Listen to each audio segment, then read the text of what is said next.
அதிமுக சேர்ந்த எம்பி அன்வர் ராஜா அந்த கட்சிக்குள்ளேயே இதுக்கான பிரச்சனைகள் நிறைய இருக்குது. பிஜேபி கூட சேர்றது ரொம்ப பேர் விரும்பலை. இருந்தாலும் இவர் ஏதோ எந்த காரணத்துக்காக நம்ம சொல்லிட்டு இருந்தோமோ அது உண்மைங்கிறது தெரிய வருது. அந்த அடிப்படையில் ஏதோ சேர்ந்துன்னா அவங்களுக்குள்ளேயே குழப்பம் இருக்குது. இதனால் அதிமுகவில் இருக்கிற கேடர்ஸ் பூரா நம்ம தலைவர் தளபதி அவர்களுடைய செயற்பாடுகளை தான் வரவேற்கிறார்கள். கண்டிப்பாக அதில் இருக்கிற 50% மேலான வாக்குகள் திராவிட முன்னேற்றக் கழகத்திற்கு கிடைக்கும் என்பதில் எந்த விதமான சந்தேகமும் கிடையாது. அதைத்தான் இன்றைக்கி அன்வர் ராஜாவினுடைய கூற்று நமக்கு தெரிவித்திருக்கிறது. சிறுபான்மை சமுதாயத்தை சார்ந்தவர்கள் அனைவரும் நம்முடைய தளபதி அவர்களைத்தான் ஏற்றுக்கொண்டிருக்கிறார்கள்.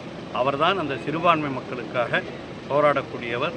கிறிஸ்தவர்களாக இருந்தாலும் இஸ்லாமியர்களாக இருந்தாலும் அனைவருக்கும் குரல் கொடுக்கக்கூடிய ஒரு முதலமைச்சர் நம்முடைய தமிழக முதலமைச்சர் தளபதி என்பதிலே எந்த வேறுபட்ட கருத்தும் இல்லை என்பதை அதிமுகவிலே இருப்பவர்களே இன்று நிரூபித்திருக்கிறார்கள் என்பதுதான் அவருடைய பேட்டி நமக்கு தெளிவாக வலியுறுத்துகிறது.